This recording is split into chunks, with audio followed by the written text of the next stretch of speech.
కాంతమ్మకు ఇద్దరు కొడుకులు, ఒక్కగానొక్క కూతురు. కాంతమ్మ భర్త లేకుండా కొడుకుల్ని ఒంటరిగా పెంచుతుంది.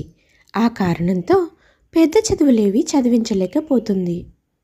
కొడుకులిద్దరూ పట్నంలో ఒక చిన్న ఉద్యోగం చేస్తూ ఆ వచ్చిన డబ్బుతో తల్లిని ఇంకా చెల్లిని పోషిస్తూ ఉంటారు.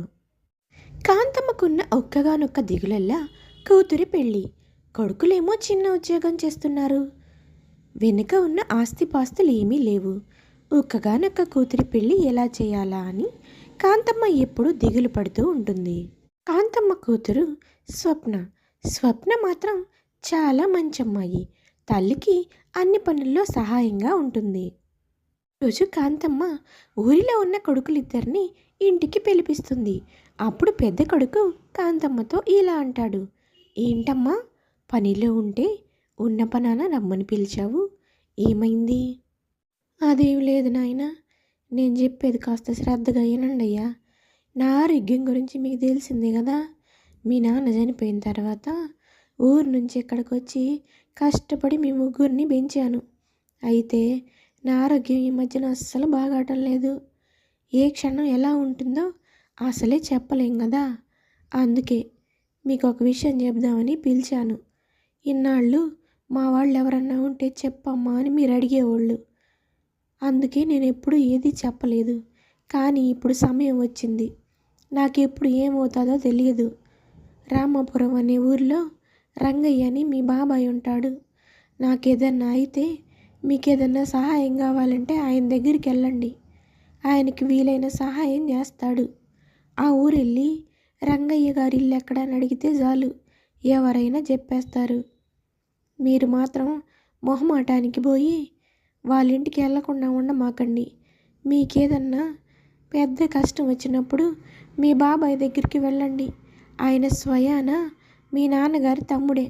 కాకపోతే ఇన్నాళ్ళు మనకి వాళ్ళకి మాటలు లేవు కాబట్టి నేను అక్కడికి ఎప్పుడు మిమ్మల్ని తీసుకెళ్ళలేదు.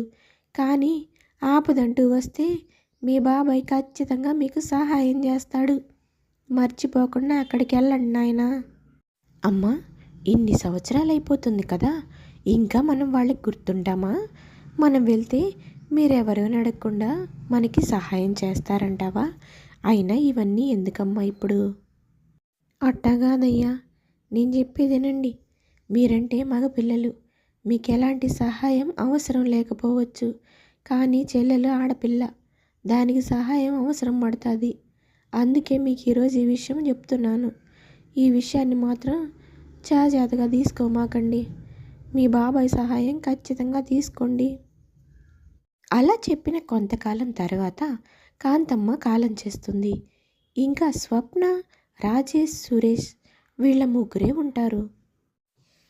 కొన్నాళ్ల తర్వాత ఊరిలో ఉంటున్న చెల్లెల్ని కూడా తమ వద్దకు తీసుకొద్దామని పట్నం నుంచి అన్న తమ్ముళ్ళిద్దరూ బయలుదేరతారు. అలా వస్తున్న రమేష్ ఇంకా సురేష్ని అక్కడే ఉన్న రంగయ్య బాబాయ్ ఆపుతాడు. ఏంటి రమేష్, సురేష్, ఇలా ఆ కారణంగా మీ అమ్మ చనిపోవడం చాలా బాధగా ఉందయ్యా.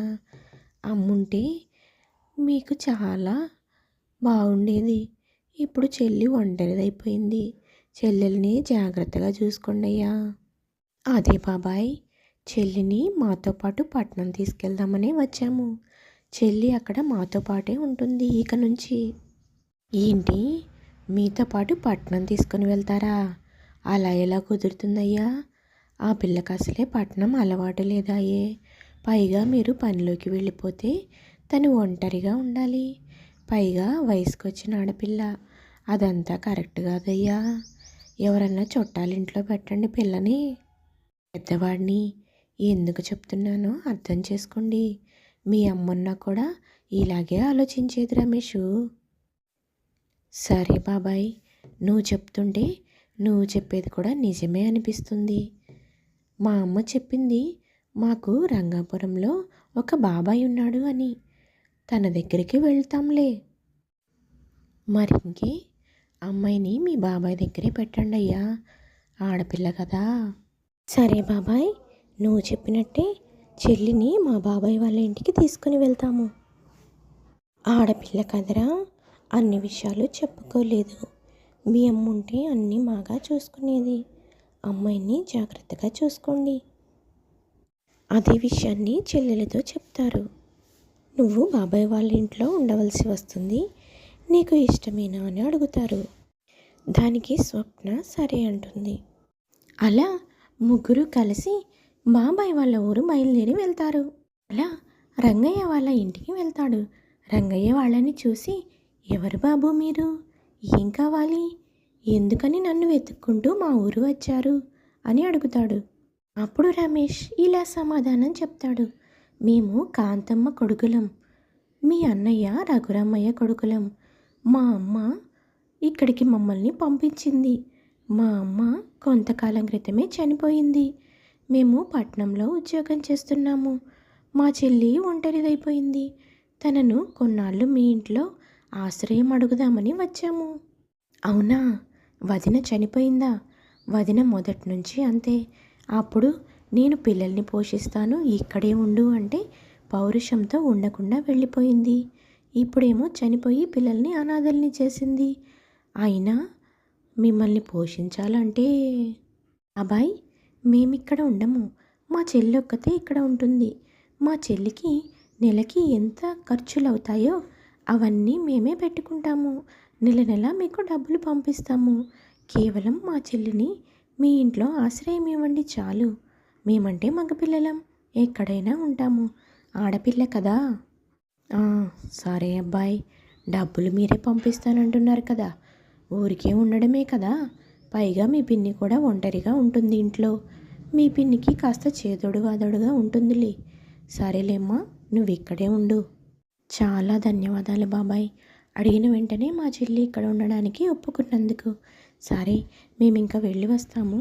మా చెల్లిని జాగ్రత్తగా చూసుకోండి. మీ చెల్లి జాగ్రత్తగానే ఉంటుంది లేరా. నువ్వు మాత్రం నెల నెల డబ్బులు పంపించడం మర్చిపోకు. అలా రమేష్ ఇంకా సురేష్ చెల్లిని అక్కడ వదిలేసి ఊరు వెళ్ళిపోతారు. రంగయ్య తన భార్య జానకికి స్వప్నని పరిచయం చేసి జరిగిందంతా చెప్తాడు. జానకి కూడా స్వప్నని ఇంట్లో ఉండడానికి ఒప్పుకుంటుంది. కొద్ది కాలంలోనే స్వప్న జానకికి బాగా దగ్గరవుతుంది. స్వప్న అంటే జానకికి చాలా ప్రేమ కూడా కలుగుతుంది. వాళ్ళిద్దరూ సొంత తల్లి కూతుళ్ళలాగా ఉంటారు. స్వప్న కూడా జానకిని చాలా బాగా చూసుకుంటుంది. ఇంటి పనుల్లో, వంట పనుల్లో, అన్ని పనుల్లో పిన్నికి చేదోడు వాదోడుగా ఉంటూ ఇంట్లో బాగా కలిసిపోతుంది. ఒకరోజు బాబాయి పట్నంలో ఏదో పని ఉండి ఎలాగో వెళ్ళాను కదా, రమేష్ ఇంకా సురేష్ని చూద్దామని వాళ్ళుండే ఇంటి దగ్గరకు వెళ్ళి అక్కడ వాళ్ళు ఉంటున్న ఇల్లు చూసి ఇలా మాట్లాడతాడు. ఏంటి రమేష్, సురేష్ పట్నంలో ఉద్యోగం చేస్తున్నారంటే ఏదో పెద్ద ఉద్యోగం చేస్తున్నారనుకున్నాను. ఏంటి ఇలాంటి పూరింట్లో ఉంటున్నారు? ఇలా చేసి ఈ డబ్బుతో మీరు చెల్లెలి పెళ్లి చేయాలనుకుంటున్నారా? ఇదంతా ఎప్పటికవుతుందిరా? ఏంట్రా మీ బతుకులు? ఏం చేయమంటావు మామాయ్? చిన్నప్పటి నుంచి అమ్మ కష్టపడి పెంచింది. పెద్ద చదువులు కూడా లేవు. అందుకే ఈ తక్కువ జీతం ఉద్యోగమే మాకొచ్చింది. కానీ మేము ఇలా ఉంటున్నామని మా చెల్లికి తెలిస్తే చాలా బాధపడుతుంది. మేము ఎలాగోలా డబ్బు సంపాదించి చెల్లి పెళ్లి చేయాలి. అది తప్ప మాకింకా ఏ ఉద్దేశం లేదు. మేము ఇలా ఉన్నామని మా చెల్లితో చెప్పొద్దు బాబాయ్. అవును బాబాయ్, మేమింత కష్టపడుతున్నామని మా చెల్లికి తెలిస్తే తను అస్సలు తట్టుకోలేదు. అన్నయ్యలు ఇంత కష్టపడ్డం తను అస్సలు ఓర్చుకోలేదు. మా చెల్లికి చెప్పొద్దు బాబాయ్. మా భవిష్యత్తు ఎలా ఉన్నా మేము మా చెల్లి భవిష్యత్తు బాగా చూసుకోవాలి. అదే మా అమ్మ చివరి కోరిక. సరేలేరా, నేను ఎవ్వరికి ఏం చెప్పను, కానీ మీరు మీ చెల్లి గురించే కాకుండా మీ గురించి కూడా ఆలోచించండి. మీకు త్వరలో పెళ్ళిళ్ళు కావాలి కదా. మా పెళ్ళిళ్ళ గురించి ఏముందిలే బాబాయ్, మా చెల్లి బాగుంటే అంతే చాలు. నువ్వు మాత్రం మేమింత కష్టాల్లో ఉన్నామని మా చెల్లికి చెప్పకుండా ఉంటే చాలు. అన్నయ్యలు ఏదో పెద్ద ఉద్యోగాలు చేస్తున్నారని చెల్లి అక్కడ ప్రశాంతంగా ఉంది. తనని అలాగే ఉండనివ్వు బాబాయ్. ఇంటికి వచ్చి రంగయ్య తాను చూసింది, అక్కడ జరిగింది మొత్తం జానకితో చెప్పి, ఇలాగైతే వీళ్ళు ఈ పిల్లకి పెళ్ళెప్పటికి చేయాలి, మన ఇంటి నుంచి పిల్లని ఎప్పటికి తీసుకువెళ్ళాలి జానకి ఇంకా మనం ఎన్నాళ్ళు భరించాలో నాకేం అర్థం కావడం లేదు. పట్నంలో ఉద్యోగాలంటే మంచి సంపాదన ఉంటుందిలే అనుకున్నాను. కానీ వాళ్ళు అక్కడ పడుతున్న కష్టం చూస్తుంటే వాళ్ళు ఈ జన్మకి ఈ పిల్లని మన ఇంటి నుంచి తీసుకెళ్లరేమో అనిపిస్తుంది. ఏమండి, మీకు ఇంకా బుద్ధి రాలేదా? అసలు మీ వదిన అలా అర్ధాంతరంగా చనిపోవడానికి కారణం మీరే కదా. మీ అన్నయ్య ఆ అప్పులు చేశాడు, కానీ అది మీకోసం చేశాడు. మీ అన్నయ్య చనిపోయిన తర్వాత ఆ అప్పులన్నీ మీ అన్నయ్యే చేశాడని మీరే వదినతో అన్ని అప్పులు కట్టించారు. వాళ్ళకి ఆస్తులేమీ లేవని, వాళ్ళకి చిల్లి కవ్వ కూడా వెళ్ళదని చెప్పి దొంగ సంతకాలతో ఆస్తి మొత్తం మీరే తీసుకున్నారు. అక్క ఇంకా పౌరుషం కలది కాబట్టి పిల్లలను తీసుకుని ఇక్కడి నుంచి వెళ్ళిపోయింది. అదే కనుక తను ఎదురు తిరుగుంటే ఈరోజు ఈ ఆస్తి అంతా వాళ్ళదే కదా. మీరు చేసిన ఈ పాపానికి ప్రతిఫలంగా దేవుడు ఇంతవరకు మనకి పిల్లల్ని కలుగజేయలేదు. ఇంకా ముందు ముందు పుట్టరని కూడా డాక్టర్లు చెప్పారు. దేవుడిచ్చినట్లు 3 బిడ్డలు మన ఇంటికి వచ్చారు. ఇప్పుడు కూడా మీరు డబ్బు గురించి ఆలోచిస్తున్నారు, కానీ బిడ్డల భవిష్యత్తు ఆలోచించటం లేదు. మనం చేసిన మోసానికి ప్రతిఫలంగా తన బిడ్డల భవిష్యత్తు బాగు చేయమని వదిన ఇక్కడికి పంపించిందనుకుంటా. ఆ అక్క గురించి నాకు బాగా తెలుసు. వాళ్ళకి మీరు చేసిన మోసం చెప్పకుండా మామ ఏదన్నా సహాయం చేస్తాడు వెళ్ళండి అని చెప్పిందంటే ఇంకా మీ వదిన ఎంత మంచిదో ఆలోచించండి. ఇంకొకళ్ళు అయితే ఇప్పుడైనా సరే తమ ఆస్తి తమకు కావాలని కంప్లైంట్ ఇవ్వచ్చు. కానీ వాళ్ళు నీ దగ్గర చెల్లిని పెట్టి నీకు నెల నెల డబ్బులు పంపిస్తున్నారు. మీది ఒక మనసేనా? చేసిన తప్పుకి ఇప్పుడైనా ప్రాయశ్చిత్తం చేసుకోండి. అమ్మాయి పెళ్లి చేసి ఉన్న ఆస్తి అబ్బాయిలిద్దరికీ పంచి వాళ్ళకి పిన్ని బాబాయిలా కాకుండా తల్లిదండ్రులా ఉందామండి. అవును జానకి, ఇన్నాళ్ళకి నా కళ్ళు తెరిపించావు. స్వప్నకి మంచి సంబంధం చూసి పెళ్లి చేద్దాము. ఇన్నాళ్ళు దేవుడు నాకు పిల్లలు లేకుండా చేసింది వీళ్ళ భవిష్యత్తుని నిర్ణయించేందుకేనేమో. డబ్బుతో కళ్ళు మూసుకుపోయిన నన్ను కళ్ళు తెరుచుకునేలా చేసావు జానకి. ఒకరోజు రమేష్ సురేష్ ఇలా మాట్లాడుకుంటూ ఉంటారు. అన్నయ్య, ఏంటి బాబాయి చెల్లికి పెళ్లి సంబంధం కుదిరింది, మీరు త్వరగా రండి అని ఫోన్ చేశాడు. నాకేం అర్థం కావడం లేదు. నెల నెల మనం డబ్బులు పంపిస్తే కానీ చెల్లి బాగోగులు చూసుకొని బాబాయి మన చెల్లి పెళ్లి చేస్తున్నాడా? ఏమై ఉంటుందంటావు అన్నయ్య? అది నాకు అర్థం కావడం లేదురా. బాబాయ్ కావాలని చెప్తున్నాడా? చెల్లిని చూసుకోవడం ఇష్టం లేక అలా చెప్తే మనం వచ్చి వెంటనే తీసుకెళ్దామని అబద్ధం చెప్తున్నాడా? వెళ్తే తెలుస్తుంది కదా. సరే అన్నయ్య, త్వరగా వెళ్దాం. అసలు అక్కడ ఏమైందో ఏంటో. ఇంటికి వచ్చి బాబాయ్తో ఇలా మాట్లాడతాడు. ఏమైంది బాబాయ్, అంత సడన్గా చెల్లికి పెళ్లి కుదరడం ఏంటి? నువ్వు ఉన్న బలంగా రమ్మని మాకు ఫోన్ చేయడం ఏంటి? అయినా పెళ్ళి ఎవరు కుదిర్చారు చెల్లికి? దా, నేనే కుదిర్చానురా. మా ఊరి జమీందారు గారి సంబంధం. అబ్బాయి మంచివాడు, మంచి ఉద్యోగం చేస్తున్నాడు. పైగా పిల్ల మన కళ్ళ ముందే ఉంటుంది. ఇంతకన్నా ఏం కావాలి? అది సరే బాబాయ్, జమీందారు అంటున్నావు, మరి వాళ్ళకి మనం తూగగలమా? మా దగ్గర అంత డబ్బు లేదు కదా. మేము పెళ్లి ఖర్చులు కూడా చూసుకోలేము. మరి ఎలా బాబాయ్? ఏరా, మీకు ఈ బాబాయ్ ఉండగా దిగులెందుకు? నేనున్నాను కదా. మీ అన్నయ్యను మోసం చేశాను కాబట్టి నాకు దేవుడు పిల్లలు లేకుండా చేశాడు. మీ అమ్మ ఎంత మంచిదిరా. నేను తనకు చేసిన మోసాన్ని చెప్పకుండా నా దగ్గర సహాయం పొందమని మిమ్మల్ని పంపించింది. మీ అమ్మ ఏ ఉద్దేశంతో మిమ్మల్ని పంపించిందో నాకు ఇప్పటికి అర్థమైంది. నాకు పిల్లలు లేరని, మీరు నాకు పిల్లలవుతారని పంపించిందిరా. ఈ ఆస్తంతా ఎవరిది? మీదే కాదు. నా కూతురి పెళ్లి చేసి మిగతా ఆస్తి మీ ఇద్దరికీ సమానంగా పంచుతాను. మీరు మాత్రం కాదనొద్దు. ఎందుకంటే మీరు మీ అమ్మ పెంపకంలో పెరిగారు. మీ సంస్కారం ఏదిచ్చినా తీసుకొనివ్వదని నాకు తెలుసు. అది బాబాయ్, మాకు ఆస్తులేం అక్కర్లేదు. తల్లిదండ్రిగా మీరిద్దరూ మాతో కలిసిమెలిసి ఉంటే చాలు. ఇదంతా సరేలేరా. ఈ రోజు నుంచి అందరం కలిసిమెలిసి ఇక్కడే ఉందాం. మీరు ఇంకా ఏ ఊరు పనులకి వెళ్ళవసరం లేదు. అలా అందరూ కలిసిమెలిసి సంతోషంగా ఉంటారు. ఇంకో పక్క జానకి ఇంకా స్వప్న కన్న కూతుర్లా చూసుకుంటూ ఉంటుంది. కొద్ది రోజులకి అన్న తమ్ముళ్ళిద్దరూ కలిసి చెల్లెలి పెళ్లి చేస్తారు. తర్వాత అందరూ సంతోషంగా ఉంటారు. రంగయ్య కూడా తన ఆస్తిని కొడుకులిద్దరికీ పంచేస్తాడు. వాళ్ళతో కలిసి హాయిగా జీవిస్తూ ఉంటాడు. ఇది ఇవాల్టి కథ. ఈ కథ కనుక మీకు నచ్చితే please like, share and subscribe చేసుకోండి. హలో, పూజ వాళ్ళ అమ్మ ఎదురొస్తుంది. ఏంటి పూజ, ఎగ్జామ్ రాయడానికి వెళ్తున్నావా? నీకెంత చెప్పినా వినవు కదా. ఇకనైనా సరే ఈ రచనతో స్నేహం మానేసేయి. ఎందుకంటే నువ్వు ఇంకొక నెలలో విదేశాలకు వెళ్ళి చదువుకోబోతున్నావు కదా. ఆంటీ, ఈ ఒక్కరోజు అయిపోతే నేనే పూజని కలవడం మానేస్తాను. ఎందుకంటే నేను మా నాన్నమ్మని చూసుకోవడానికి ఉద్యోగానికి వెళ్ళిపోతాను. పూజ ఏమో విదేశాల్లో చదువుకోవడానికి వెళ్ళిపోతుంది. అమ్మా, నీకెన్నిసార్లు చెప్పాను రచనని ఏమీ అనొద్దని. ఇంకొకసారి రచనని ఏమన్నంటే మాత్రం బాగుండదు చెప్తున్నా. నేను కూడా ఇంట్లో నుంచి వెళ్ళిపోతాను. వెళ్ళి రచనతో పాటే ఉంటాను. అలా జరగడం నీకు ఇష్టమేనా? రచన ఎప్పటికీ నా స్నేహితురాలే. మా స్నేహం ఎప్పటికీ విడిపోదు. అయినా దరిద్రం నెత్తి మీదే పెట్టుకుంటానంటే నేను మాత్రం ఏం చేస్తానే? ఒక్కగానొక్క కూతురువని గారాబం చేసి అతి ప్రేమగా పెంచాను కదా.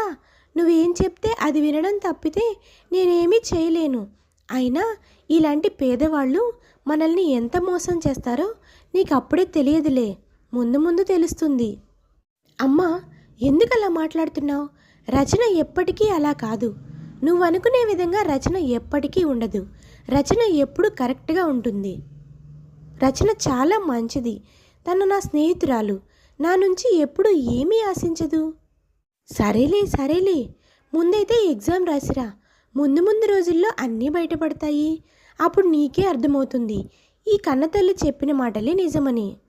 అలా కొద్ది రోజుల తర్వాత ఒకరోజు పూజ రచన వాళ్ళ ఇంటికి వెళ్తుంది. రచన, ఏం చేస్తున్నావు? నీతో ఒక విషయం చెప్పాలి. అప్పుడు రచన ఇలా అంటుంది. ఏంటి పూజ, ఇలా చెప్పపెట్టకుండా సడన్గా ఇంటి దగ్గరికి వచ్చావు? ఒక కబురు కూడా లేకుండా. ఏమైంది? అది ఏం లేదు రచన. నేను విదేశాలకు వెళ్తున్నానని నీకు తెలుసు కదా. అది ఎప్పుడో కాదు, రేపే. ఆ విషయం నీతో చెప్పాలని వచ్చాను. నాకు అసలు విదేశాలు వెళ్ళాలనే లేదు నిన్ను వదిలేసి. అక్కడికి వెళ్ళి ఒంటరిగా ఎలా ఉండాలి? ఇన్ని రోజులు నీతో ఇక్కడ చాలా సంతోషంగా ఉన్నాను. అందుకే ఏం చేయాలో అర్థం కావడం లేదు. పూజ, అందరికీ చదువుకునే అవకాశం రాదు. డబ్బున్నంత మాత్రాన చదువు వస్తుందనుకునేది అదంత పెద్ద విషయమేమీ కాదు. నీకు డబ్బుతో పాటు తెలివితేటలు కూడా ఉన్నాయి. అందుకే నీకు చదువు బాగా వస్తుంది. ఈ రోజుల్లో ఏదున్నా లేకపోయినా చదువు అనేది చాలా అవసరం. నాకంటే ఎలాగూ నా భవిష్యత్తులో పెద్ద చదువులు చదువుకోవాలని రాసి పెట్టలేదు.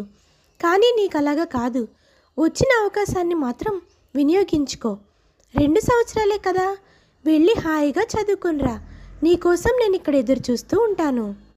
అలాగే రచన, మనం ఎన్ని సంవత్సరాలు విడిపోయినా మన స్నేహం మాత్రం ఎప్పుడూ ఒకలాగే ఉండాలి. నేను వచ్చిన తర్వాత నిన్ను కలుస్తాను. ఈలోపు నీకు ఏదన్నా అవసరమైతే నేనున్నానని మర్చిపోవద్దు. నాకు ఒక్క ఫోన్ చేయి చాలు అని పూజ ఊరెళ్ళిపోతుంది. ఇంకో పక్క పూజ తల్లికి తన బాగోగులన్నీ చెప్పేసి తన స్నేహితురాలైన రచనని జాగ్రత్తగా చూసుకోమని చెప్పి ఊరు బయలుదేరి వెళ్ళిపోతుంది. విదేశాలకు వెళ్ళిన కొద్ది రోజులు పూజ చాలా ఇబ్బంది పడుతుంది. కొద్ది రోజులకి అక్కడ అంతా సెట్ అవుతుంది. తర్వాత అక్కడికి పూజకి మంచి మంచి స్నేహితులు కూడా ఏర్పడతారు. ఇంకొక పక్క రచన వాళ్ళ నానమ్మ ఆరోగ్యం పూర్తిగా పాడవుతుంది. నానమ్మ ఇంకా కూరగాయల వ్యాపారం చేయలేకపోతుంది. చూడమ్మా రచన, నువ్వేదన్నా చిన్న ఉద్యోగం చూసుకోమ్మా. ఇంకా పని చేయడం నా వల్ల కావడం లేదు. డాక్టర్లు కూడా పని చేయొద్దని చెప్పారు కదా. అవును నాన్నమ్మ, కానీ మన ఊర్లో ఏం ఉద్యోగం ఉంటుంది చెప్పు? నిన్ను వదిలేసి పట్టణానికైతే నేను వెళ్ళలేను. అందుకే నీ కూరగాయల వ్యాపారం నేను చేద్దాం అనుకుంటున్నాను. అదేంటి, ఇంత చదువుకొని ఉద్యోగం చేయకుండా కూరగాయల వ్యాపారం చేస్తావా? వద్దులేమ్మా, నేను ఏదో రకంగా ఇంకొన్నాళ్ళు కూరగాయల వ్యాపారం చేస్తాను. నువ్వు మంచి ఉద్యోగం వెతుక్కోవే, అసలే పెళ్ళి కావాల్సిన దానివి. నానమ్మా, ఎవరో ఏదో అనుకుంటారని నువ్వెందుకు అలా మాట్లాడుతున్నావు? నాకు కూరగాయల వ్యాపారం చేయడంలో ఎలాంటి మొహమాటం లేదు. నువ్వేమీ కంగారు పడకు. నన్నిన్నాళ్ళు నువ్వు జాగ్రత్తగా చూసుకున్నావు. నిన్ను మంచిగా చూసుకోవడమే ఇక నుంచి నా పని. రచన అదే ఊర్లో తిరుగుతూ కూరగాయలు అమ్ముతూ నానమ్మని పోషిస్తూ ఉంటుంది. ఇలా కొంతకాలం బాగానే సాగుతుంది. కొద్ది రోజులకి రచన వాళ్ళ బాబాయి రచన వాళ్ళ ఇంటికి వస్తాడు. రా బాబాయ్ రా, ఎన్ని రోజులవుతుంది నిన్ను చూడక. చూడమ్మా రచన, నేను ఇలా అంటున్నానని నువ్వేమీ తప్పుగా అనుకోవద్దు. మీ నానమ్మ నా దగ్గర అప్పు తీసుకొని 7 సంవత్సరాలు అవుతుంది. ఇంతవరకు సరిగ్గా వడ్డీ కూడా కట్టలేదు. ఆ అప్పు కింద ఈ ఇల్లు నాకు ఎప్పుడో రాసేసింది. నా కూతురు పెళ్లి కుదిరిందమ్మా. మంచి సంబంధం. ఇప్పుడు ఈ ఇల్లు అమ్మి పెళ్లి చేస్తే గాని నా కూతురి పెళ్లి చేయలేను. దయచేసి నన్ను అర్థం చేసుకొని ఇల్లు ఖాళీ చేయండమ్మా. అది బాబాయ్, నేను ఇప్పుడే కూరగాయల వ్యాపారం చేస్తున్నాను. చిన్న చిన్నగా నీ అప్పు కట్టేయగలను. కానీ నువ్వు కూతురి పెళ్ళి అంటున్నావు కాబట్టి సరే, ఈ ఇల్లు నువ్వు తీసేసుకో. కానీ ఊరి చివర చిన్న పూరిల్లుంది కదా నీకు, దాంట్లో నన్ను నానమ్మని ఉండనివ్వు. దాంట్లో నీకు ఎలాంటి అభ్యంతరం లేదంటే బాబాయ్ ఇప్పుడే నేను ఈ ఇల్లు ఖాళీ చేస్తాను. నేను మరి అంత కసాయి వాడినేం కాదమ్మా. మీరు అందులో ఉంటానంటే నాకు ఎలాంటి అభ్యంతరం లేదు. నాకు ఎలాంటి అద్దె కూడా ఇవ్వాల్సిన అవసరం లేదు. మీరు సంతోషంగా అందులో ఉండొచ్చు. చాలా థ్యాంక్స్ బాబాయ్. అడిగిన వెంటనే ఇంట్లో ఉండటానికి పర్మిషన్ ఇచ్చినందుకు ఈరోజే మేము ఇల్లు ఖాళీ చేస్తాం. నువ్వు హాయిగా చెల్లి పెళ్లి చేసేయి. ఇలా నానమ్మ ఇంకా రచన ఊరి చివర ఉన్న పూరింటికి వెళ్తారు. అప్పుడు నానమ్మ ఇలా అంటుంది, నన్ను క్షమించమ్మా రచన. వయసుకొచ్చిన పెళ్ళికి పెళ్లి చేయాల్సింది పోయి ఇల్లు కూడా లేకుండా నిన్ను ఇలా రోడ్డు పాలు చేశాను. ఈ వయసులో నన్ను భరించే బాధ్యత నీకు అప్పచెప్పాను. నీకు పెళ్లి చేయాల్సింది పోయి నీకేనేం భారంగా తయారయ్యాని. నన్ను క్షమించవే రచన. నానమ్మ, ఎందుకు అలా మాట్లాడుతున్నావు? తల్లిదండ్రులు లేని నన్ను నువ్వే తల్లిదండ్రులై కష్టపడి ఇన్నాళ్ళు పెంచావు. మరి అప్పుడు నువ్వు నన్ను భారం అనుకుని ఉంటే ఈరోజు నేను ఎక్కడ ఉండేదాన్నో. నువ్వు అలా అనుకోవద్దు. ఈ ప్రపంచంలో నీకు నేను, నాకు నువ్వు, మనిద్దరం ఒకరి కోసం ఒకరు బ్రతకాలి నానమ్మ. కొద్ది రోజులకి పూజ చదువు కంప్లీట్ చేసుకొని విదేశాల నుంచి మన దేశానికి వస్తుంది. వచ్చిన వెంటనే తల్లితో, అమ్మ రచన వాళ్ళు ఎక్కడ ఉంటున్నారు? వచ్చేటప్పుడు వాళ్ళ ఇంటికి వెళ్ళాను. అక్కడ ఎవరో వేరే వాళ్ళు ఉంటున్నారు. వాళ్ళు ఇల్లు ఖాళీ చేశారంటున్నారు. అసలు ఏమైందమ్మా? 2 సంవత్సరాల తర్వాత ఇంటికి వచ్చావు. వచ్చిన వెంటనే కన్న తల్లిని ఎదురుగా నిలబడితే ఎలా ఉన్నావమ్మా అని అడగకుండా స్నేహితురాలిని ఎక్కడుంది అని అడుగుతున్నావా? నీకు అసలు మనస్సాక్షి అనేది ఉందా? అది నిన్ను పూర్తిగా తన బుట్టలో వేసేసుకుంది. అమ్మా, రచన ఎలాంటిదో నీకు తెలుసా? తన గురించి ఎందుకు అలా మాట్లాడుతున్నావు? తను ఇన్ని సంవత్సరాల్లో నా దగ్గర నుంచి ఏ చిన్న సహాయం కూడా తీసుకోలేదు తెలుసా? కానీ ఇప్పుడు అలా కాదమ్మా. ఇల్లు వాకిలి అన్నీ అమ్ముకొని రోడ్డున పడ్డారు. ఇప్పుడు గనక నువ్వు నా దగ్గరికి వెళ్ళావంటే మన దగ్గర నుంచి చాలా డబ్బే ఆశిస్తుంది. నువ్వేమో మంచితనంతో అది కావలసినంత డబ్బు ఇచ్చేస్తావు. అందుకే అది ఎక్కడుందో నేను నీకు చెప్పను. అమ్మా, రచన ఎక్కడుందో చెప్పు. నిజంగా తను అలాంటిది అయితే ఈరోజే తనతో స్నేహాన్ని నేను చెరిపేసుకుంటాను. ఇంకా జీవితంలో రచనని ఎప్పటికీ కలవను. అయితే పద వెళ్దాం. నేనే నిన్ను రచన దగ్గరికి తీసుకెళ్తాను. తను కనుక ఏదైనా డబ్బు సహాయం అడిగిందంటే అక్కడే నువ్వు తనని వదిలేసి ఇంకా జీవితంలో తన స్నేహాన్ని నువ్వు కోరకూడదు. అలా పూజ రచన దగ్గరికి వెళ్తుంది. రచనని చూసిన పూజ చాలా బాధపడుతుంది. పూజ, రచన ఇద్దరు ఒకరికొకరు ఎదురుపడతారు. అప్పుడు పూజ ఇలా అంటుంది, రచన, నువ్వింత కష్టంలో ఉంటే నాకు ఒక్క ఫోన్ చేస్తే నేను నీకు సమస్యని పరిష్కారం చేసేదాన్ని కదా. ఇంత కష్టాల్లో ఉన్నా కానీ నీకు నీ ప్రాణ స్నేహితురాలు గుర్తు రాలేదా? నాకు ఒక్క మాట ఫోన్ చేసినట్లయితే మీ ఇల్లు పోకుండా కాపాడేదాన్ని. ఈరోజు నువ్వు ఇంత చదువుకొని కూరగాయల వ్యాపారం చేస్తున్నావా? ఈ స్నేహితురాలు చనిపోయిందనుకున్నావా? పూజ, నువ్వు విదేశాల నుంచి వచ్చిన తర్వాత కూడా నేనంటూ ఒకదాన్ని ఉన్నానని గుర్తించి నా దగ్గరకు వచ్చావు. నాకు అదే చాలు. నాకు నా కష్టార్జితంలో ఉండడమే ఇష్టం. నీకు తెలుసు కదా, నాకు ఎవరి నుంచి ఎలాంటి సహాయం అవసరం లేదు. కానీ నీ స్నేహం మాత్రం నాకు కావాలి. నేను బాధల్లో ఉన్నప్పుడు నన్ను ఓదార్చే స్నేహం నాకు కావాలి. కానీ డబ్బు పరంగా నాకు ఎలాంటి సహాయం అక్కర్లేదు. నువ్వు నన్ను చూడ్డానికి వచ్చావు, నాకు అదే చాలు. నేను ఇక్కడ చాలా సంతోషంగా ఉన్నాను. కష్టపడి సంపాదించిన డబ్బుతో నేను నానమ్మ చాలా సంతోషంగా ఉన్నాము. నువ్వేం మారలేదు రచన. చిన్నప్పటి నుంచి నా దగ్గర నుంచి ఎటువంటి సహాయం తీసుకోవు. సరే, నేను నీకు డబ్బు పరంగా ఎలాంటి సహాయం చెయ్యను. కానీ నువ్వు కూరగాయల వ్యాపారం అయితే చేయొద్దు. మా నాన్నని అడిగి ఈ ఊర్లోనే మా కంపెనీలో నీకు మంచి ఉద్యోగం ఇప్పిస్తాను. కనీసం ఉద్యోగమైనా చేసుకో. అది పూజ అది అని రచన ఏదో చెప్పబోతుంది. ఇంతలో పూజ వాళ్ళమ్మ అడ్డుపడి, ఇంకా నువ్వేం మాట్లాడొద్దు రచన. నిన్ను నేను చాలా అపార్థం చేసుకున్నాను. నువ్వు కేవలం డబ్బు కోసమే నా కూతురితో స్నేహం చేస్తున్నావు అనుకున్నాను. కానీ నీకు ఇంత అవకాశం వచ్చినా సరే నువ్వు నా కూతురు దగ్గర నుంచి ఏమీ ఆశించలేదు. అప్పుడే నాకు అర్థమైంది నీది నిజమైన స్నేహం అని. అందుకే నువ్వు ఇంకేం ఆలోచించకుండా మా కంపెనీలో ఉద్యోగంలో జాయిన్ అవ్వు. ఆ రోజు నుంచి పూజ ఇంకా రచన మళ్ళీ కలిసి స్నేహితులుగా ఉంటారు. ఇది ఇవాల్టి కథ.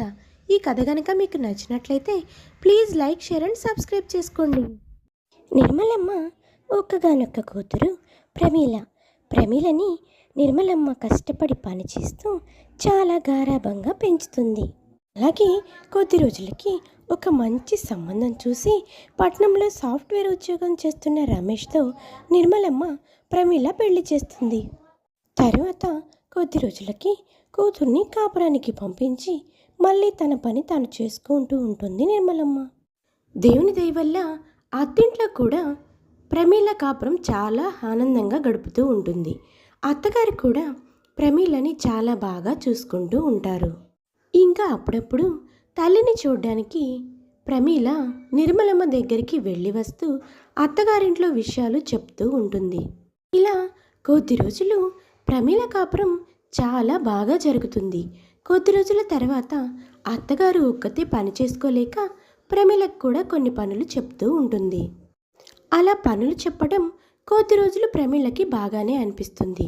కానీ కొద్ది రోజులకి పూర్తి పనులన్నీ ప్రమీలమైనే పడుతూ ఉండేవి. అలా అన్ని పనులు చేసుకోవడం ప్రమీలకు అస్సలు నచ్చేది కాదు. ఎందుకంటే ప్రమీల తల్లిగారింట్లో చాలా గారాబంగా పెరిగి వచ్చింది కాబట్టి. ప్రమీల పనులు అలవాటు లేకపోవడం వల్ల పనులు చాలా తప్పించుకుంటూ ఉంటుంది. ఏదో ఒక కారణం చెప్పి ఎప్పుడూ బయట తిరగడానికి ఇంట్రెస్ట్గా ఉంటుంది. ఇదంతా గమనించిన అత్తగారు, ఏమమ్మా ఏంటి, అత్తగారింట్లో కోడలిగా పనులు చేయడం నీ బాధ్యత. ఏ పని చెప్పినా నాకు ఆ పని ఉంది ఈ పని ఉందని తప్పించుకొని తిరుగుతావేంది? ఇక్కడ ఎవరన్నా నీకు పని మనుషులు ఉన్నారా ఏంది?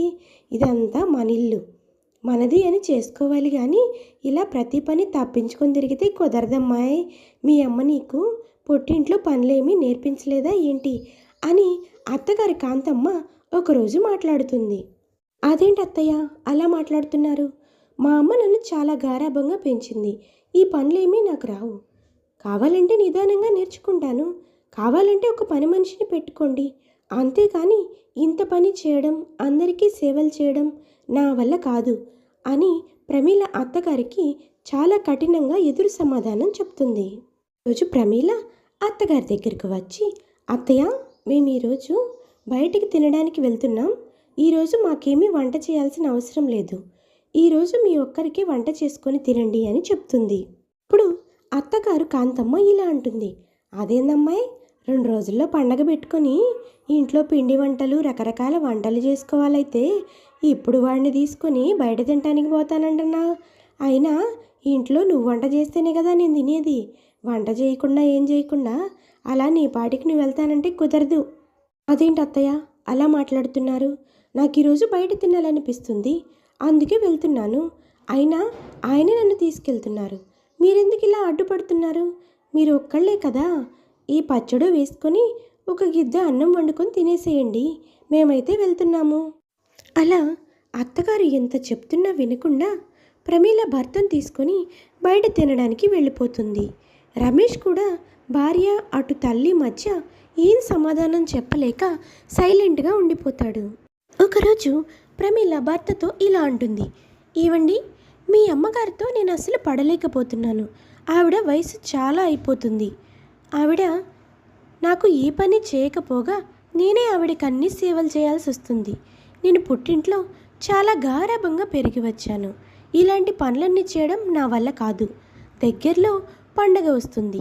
సంక్రాంతి పండగ అయిపోయేలోపు మీ అమ్మగారు మనం వేరు పడదాం. మీ అమ్మగారు ఆవిడ పనులు ఆవిడే చేసుకోవాలి. నా పనులు నేనే చేసుకుంటాను. అలా అయితేనే నేను మళ్ళీ కాపురానికి వస్తాను.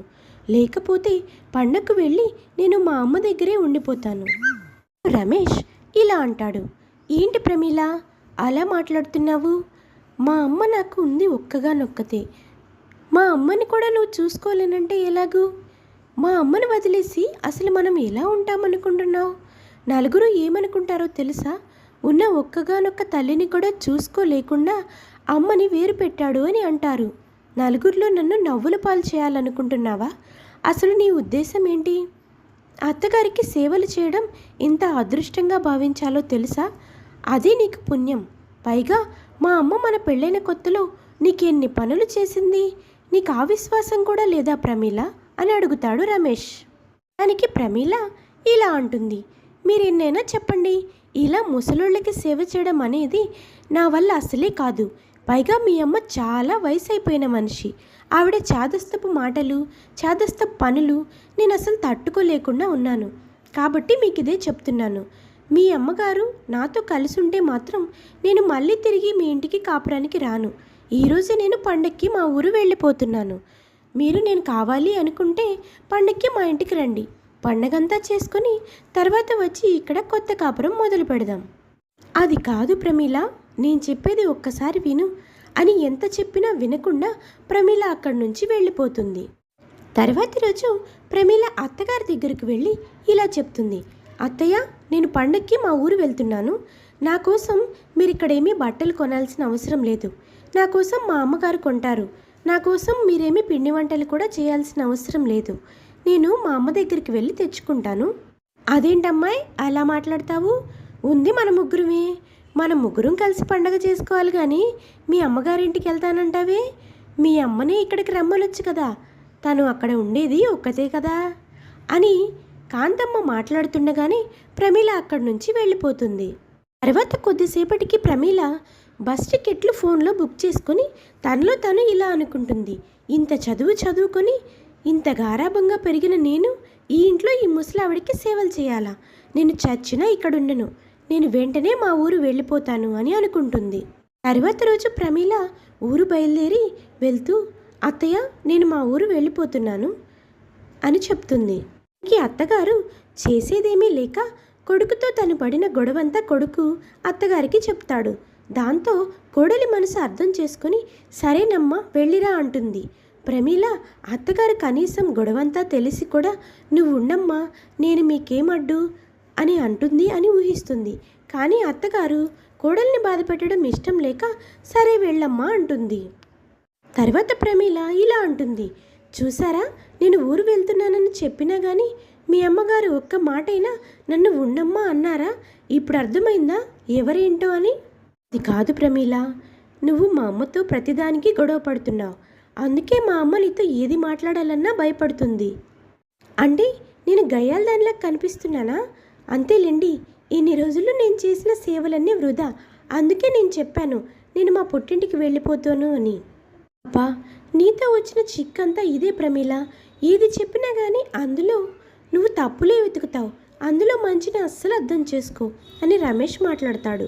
అదే రోజు ప్రమీల ఊరు వెళ్ళిపోతుంది. అప్పుడు రమేష్ తల్లితో ఇలా మాట్లాడతాడు, చూసావు కదమ్మా ప్రమీల ఎలా మాట్లాడుతుందో? ప్రమీల చాలా మంచిదని అనుకున్నాను, కానీ తను ఇలా చేస్తుందని నేను అస్సలు అనుకోలేదమ్మా అంటాడు. అదేముందిరా బాబు, ఆ వయసులో ఉన్న ఆడపిల్లలందరూ అలానే ఉంటారులే. ఆ అత్తగారు తన్నేదో బాధలు పెడుతుందని, రాసి రంపని పెడుతుందని ప్రమీల అనుకుంటాంది. అందుకే అది అలా చేస్తుంది. కానీ నాకు వయసు పైబడ్డం వల్ల నేను పనులు ఏమి చేయలేకపోతున్నానని అందుకే దాంతో పనులు చేయించుకుంటున్నానని దానికి తెలియడం లేదు. సరేలే, చిన్నపిల్ల అదే తెలుసుకొని వస్తుందిలే. కావాలంటే నేనే కొద్ది రోజులు వేరుగా వండుకొని తింటానులేరా. నువ్వేం బాధపడ మాకు, నీ పెళ్ళం ఏడకి బోదులే. మాట్లాడుతున్నావమ్మా? నిన్నెందుకు వేరుగా వండుకొని ఇస్తాను? నేనున్న ఒక్కగానొక్క కొడుకుని చచ్చాననుకున్నావా? నువ్వు నోరు మూసుకొని ఉండు, వచ్చినప్పుడు అదే వస్తుంది. అగాదురా, ప్రమీలంటే నాకు చాలా ఇష్టం. అది లేకపోతే నాకు అసలు ఒక్క పూట కూడా గడవదు. అది ఇంట్లో లేదంటే నాకేదో వెలితిగా ఉంటుందిరా. వీళ్ళిద్దరూ మాట్లాడుకుంటూ ఉండగా నిర్మలమ్మ ప్రమీలని చూద్దామని పండక్కి తీసుకెళ్దామని రమేష్ వాళ్ళ ఇంటికి వస్తుంది. జరిగిందంతా దూరం నుంచి నిర్మలమ్మ వింటుంది. చూడండి వదిన గారు, నా పిల్ల తప్పు ఏమన్నా చేసి ఉంటే నా పిల్ల తరపున నేను క్షమాపణ అడుగుతున్నాను.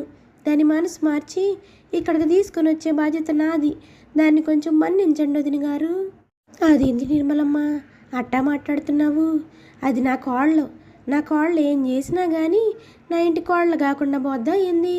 కాకపోతే చిన్నతనంతో తెలిసి తెలియక చేస్తుందంతే. కొద్ది రోజులు నీ ఇంటికాడ ఉంచుకొని పంపు. అది నాకు ఒక్కగానొక్క కూతురు గాడంతో చాలా గారాభంగా పెంచానమ్మా. అందుకే అదిట్ట ప్రవర్తిస్తుంది.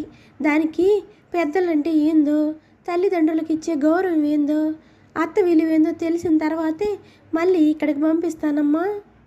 నిర్మలమ్మ, నువ్వేం గాబరాబడ మాకు. నీ కోడలు ఎక్కడున్నా సరే మంచిదే. కాకపోతే దానికి ఇంకా చిన్నపిల్లల మనస్తత్వం బాలా. కొన్ని రోజులు నీ దగ్గర పెట్టుకొని దాన్ని పంపించు, నేను బాగానే చూసుకుంటాను. నేనేం పిల్ల కాపురానికి అడ్డం రానులే నిర్మలమ్మ అని అంటుంది. అక్కడి నుంచి నిర్మలమ్మ ఏం తెలియనట్లుగా ఇంటికి వస్తుంది. నీకోసం నేను మీ ఇంటికి వద్దామనుకున్నానమ్మా. అంతలోపు నువ్వే వచ్చేసావు. సరేలే, ఏదైతే అదైంది. అల్లుడు గారు రాలేదేంది? ఓహో, ఆఫీస్లో సెలవులు లేవా? పండగకల్లా వచ్చేస్తారు కదా అని అన్ని మాటలు నిర్మలమ్మే మాట్లాడేస్తుంది. దానికి ప్రమీల, మా అమ్మే నాకు సమాధానాలన్నీ చెప్తుంది. సరే అంటే పోలా, ఇప్పుడు గొడవంతా అమ్మకెందుకు చెప్పి బాధ పెట్టాలి అని. అవునమ్మా, అంతే అని చెప్తుంది. నిర్మలమ్మ కూడా ఏమీ తెలియనట్లు ప్రమీలతో మామూలుగానే ఉంటుంది. ఇద్దరూ కలిసి సంతోషంగా ఉంటారు. నిర్మలమ్మ కూతురికి కావలసిన వంటలన్నీ చేసి పెడుతుంది. ఇద్దరూ కలిసి సంతోషంగా భోజనం కూడా చేస్తారు.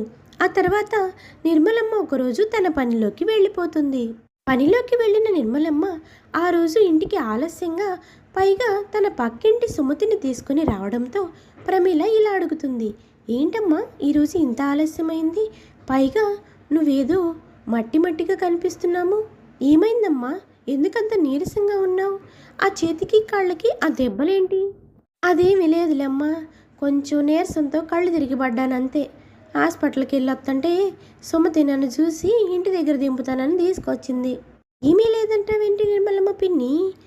ఓయ్ ప్రమీల, మీ అమ్మని హాస్పిటల్లో డాక్టర్ గారు చెకప్ చేసి ఏం చెప్పారంటే ఆవిడికి వయసు పైబడుతుందని, ఆవిడ ఇంక ఇలాంటి పనులేమీ చేయొద్దని, ఆవిడికి ఒక మనిషి సహాయం ఉండాలని, ఆవిడ్ని ఒంటరిగా ఉండొద్దని చెప్పారు.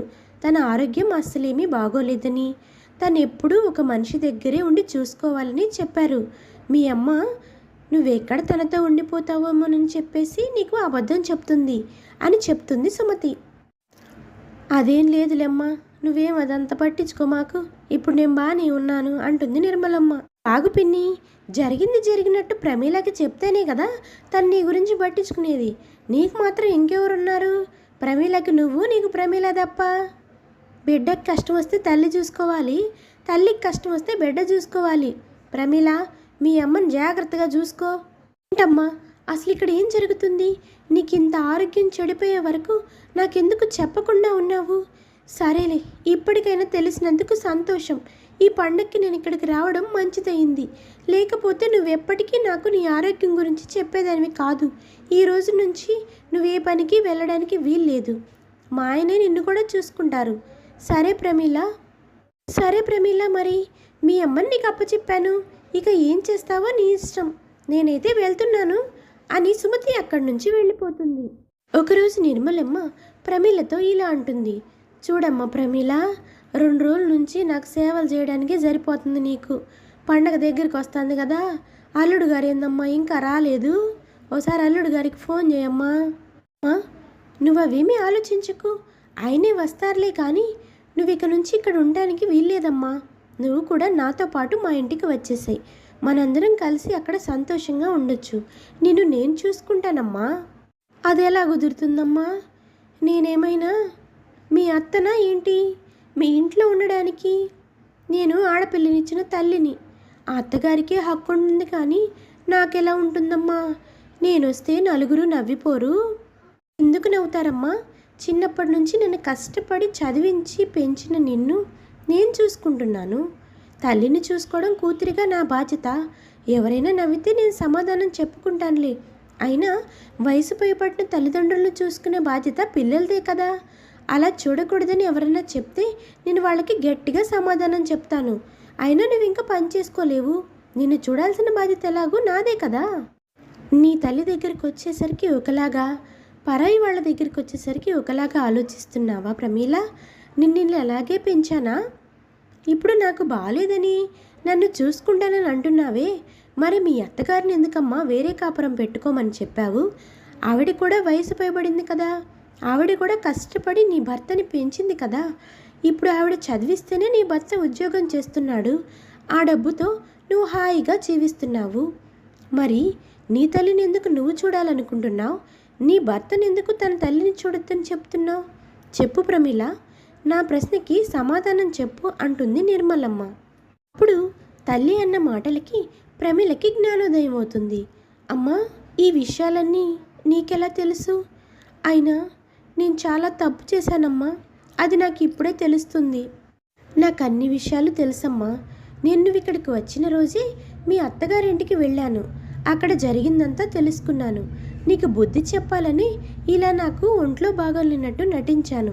అంతేకాని నా ఆరోగ్యం ఏమీ చెడిపోలేదు. నేను చాలా ఆరోగ్యంగా ఉన్నాను. అమ్మా, నేను ఎంత పెద్ద తప్పు చేశానో నాకు ఇప్పుడే తెలుస్తుంది. మా ఆయన మా అత్తగారు నన్ను క్షమిస్తారంటావా అమ్మా? వెనుక నుంచి రమేష్ వస్తాడు. ఎందుకు క్షమిస్తాము? అస్సలు క్షమించము. వచ్చి పండక్కి కావలసిన పిండి వంటలని నువ్వు నీ చేత్తో చేసి పెడితే కానీ మా అమ్మ నిన్ను అస్సలే క్షమించదు ప్రమీల అని నవ్వుతాడు. మాటలకి ప్రమీల కొంచెం ఎడుపు మొహం పెట్టి, నన్ను క్షమించండి, అత్తగారి విషయంలో నేను చాలా పెద్ద తప్పు చేశాను. తర్వాత అందరూ కలిసి తన అత్తగారింటికి వెళ్తారు. అక్కడ ప్రమీల అత్తగారికి క్షమాపణ చెప్తుంది. అందరూ కలిసి సంతోషంగా సంక్రాంతి పండుగని అక్కడే జరుపుకుంటారు, నిర్మలమ్మతో సహా. రోజు నుంచి ప్రమీల అత్తగారిని చాలా బాగా చూసుకుంటుంది. అలాగే అప్పుడప్పుడు తల్లిగారింటికి వెళ్ళి వస్తూ ఉంటుంది. ఇలా అత్తా కోడళ్ళు మనస్పర్ధలన్నీ తొలగిపోయి కలిసిమెలిసి సంతోషంగా ఉంటారు. ఇలా నిర్మలమ్మ తన కూతురి కళ్ళు తెరిపిస్తుంది. ఇది ఇవాల్టి కథ. ఈ కథ కనుక మీకు నచ్చితే please like, share and subscribe చేసుకోండి.